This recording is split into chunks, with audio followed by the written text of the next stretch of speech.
Hi, we are now about 2 weeks away from Rosh Hashanah. Very exciting time on our calendar, very special time.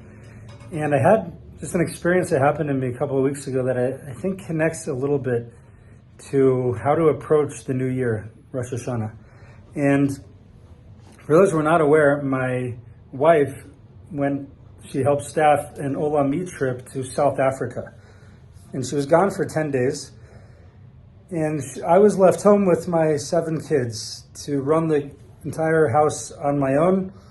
My kids were not yet in school, camp had finished, and I was completely on my own. Now, thank God I am a very capable person. I do a lot of cool things around the house, take out the garbage, I set the table, clear the table, bathe the kids, put them to sleep. I do a lot of cool stuff.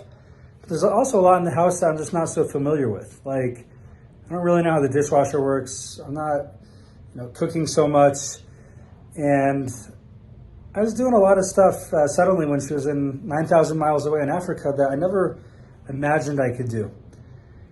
And throughout this experience, there were 2 lessons that I learned that I think maybe we could apply to Rosh Hashanah as well. And the first lesson that I learned was that I needed a plan. If I would just approach every day, roll out of bed, play Legos with my kids, think about what to feed them, do the same thing over and over again, we would all go crazy. We wouldn't make it. The house would become a wreck. I wouldn't be able to keep up with it, and we'd all be in bad shape. So I realized early on I needed a plan, a very specific plan.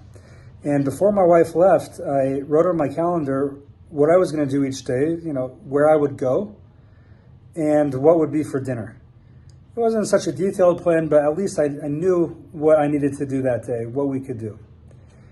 Then the second thing that I realized is I just had to kind of think big. I had to be creative. I couldn't just rely on what I normally do.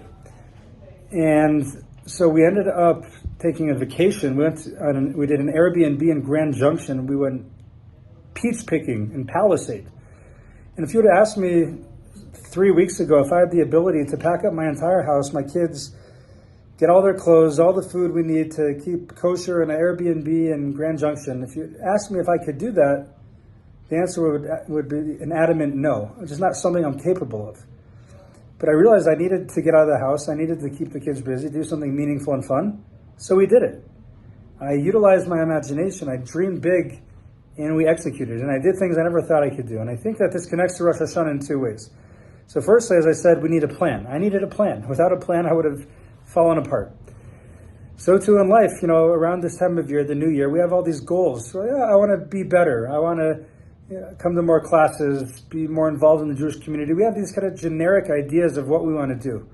But because there's no clear plan for how to execute those ideas, there's no clarity, there's no design, there's no playbook, no game plan, they all fall apart. We don't keep our resolutions.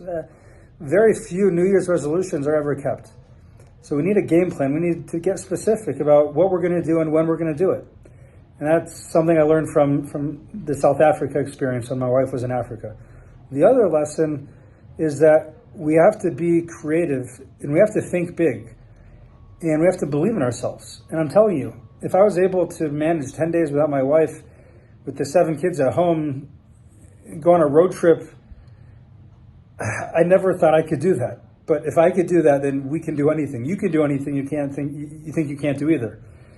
So we are capable of so much. We are all, our soul comes from God. We're a chelik Elokai mimal. We are godly. We are amazing, awesome people. And yeah, there might be things you think you can't do, but I got news for you, you can. And the travesty of all of us is that we sometimes sell ourselves short and we think we're incapable of things. And that is a horrible condition to be in. We have to believe in ourselves, to know that we can do anything. God believes in us. He gave us the ability to achieve, and we can achieve. We have to think big.